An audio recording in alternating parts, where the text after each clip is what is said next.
Ang sasabihin ko, bago po mag-birthday yung anak ko, sinabi na niya, Mami, siguradong may mangyayari. And I prayed, we prayed. Eto na lang po, nung pong bago mag-birthday ang anak ko, pumuputok na yan. Ang anak ko po, naguguluhan ako sa pagsalita. Ang dami pong sasabihin, pero okay lang. Nang birthday na po niya, pumutok na po to, na talagang inaantay namin. Miss Lolit Solis, ito lang masasabi ko sa iyo. Pagkatapos ng birthday ng anak ko, pinakumbida ko sa isang bahay. Dahil may inuutos sa akin na script. Okay? Miss Solis, kumanta ka na. Narinig ko. Maraming nakarinig.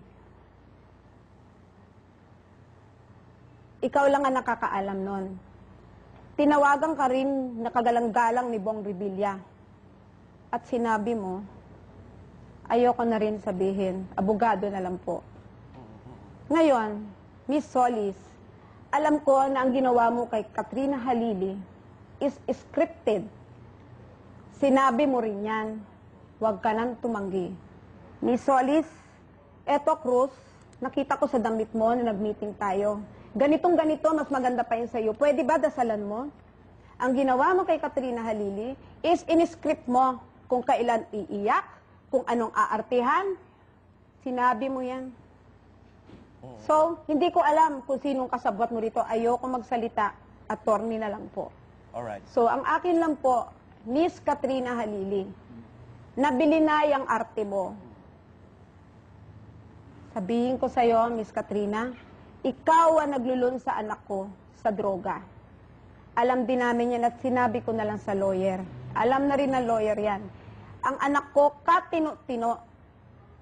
Hanggang makatapos siya ng medisina, mabait na bata yan. Anong ginawa mo? Nilulun mo sa droga? Anong klase kang babae? Natatawagin mo ang mga kung ano-anong Gabriela lahat? Ewan ko, hindi ako showbiz, hindi ako marunong magsalita. Maring ang salita ko ngayon, pasuring-suring na hindi ko maintindihan. Pero, Lolit Solis, kumanta ka na in-script mo si Katrina Halili. Mrs. Ko, Ayoko na magsalita. Mrs. Ko, nakausap niyo po si Hayden. Ano po ang paliwanag niya sa inyo? Bakit po niya nagawa itong pagbe-video nitong mga lumabas na yan ito? po, ayoko na sagutin. At yan po, nandun na po sa ating mga lawyer. Ayoko na po magsalita kasi mahaba po ako magkwento.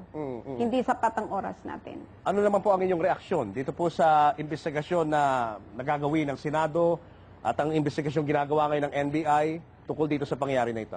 Okay. Hindi po ako takot. Alam ko may kasalanan yung aking anak. Pero ang akin lang po, sobra-sobra naman ang paghuhusga.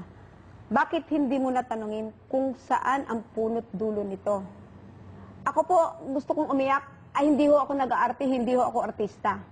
Nasabi ni Lolit Solis sa akin, nung pinatawag ako, na kailangan umiyak ka, pakita mo sa mga taong bayan. Kaya nga po, meron dun sa Filipino Star, na inisnab ako ng nanay ni Hayden. Basahin po ninyo, yung po ang dahilan. Hindi po ako nagsisinungaling.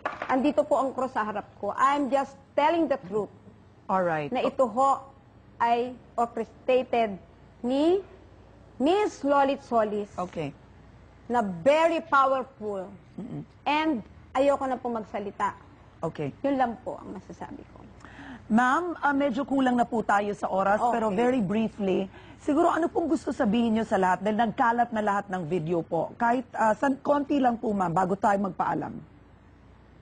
Ang akin lang ho, we want this tape to be private. Actually, yung anak ko since December, naghihiling na yan. In fact, pinapasama ko yan kay Padre Suarez. And in fact, tinawagan pa niya si Katrina na maghiling siya. Alam ko mabait yung anak ko. Pero, ang inaano ko lang po, bago ho sila maghusga, tanungin muna nila. Kasi, ang simula po nito, si Katrina ang dahilan. Ayoko na po mag-elaborate. Ayoko na. Kasi, Katrina, alam ko na. Si Omar, na bodyguard mo ngayon, na bodyguard mo ngayon, na kasama-sama mo na pumupo na kasama-sama mo, yan ang nagbibigay sa'yo. Alam ko na lahat ng istorya. Sige po. Alam Maraming ko na salamat lahat. po. Ayoko na magsalita. Maraming salamat po, Ginang Ko, sa inyong pagpapaunlak sa amin at magandang gabi po.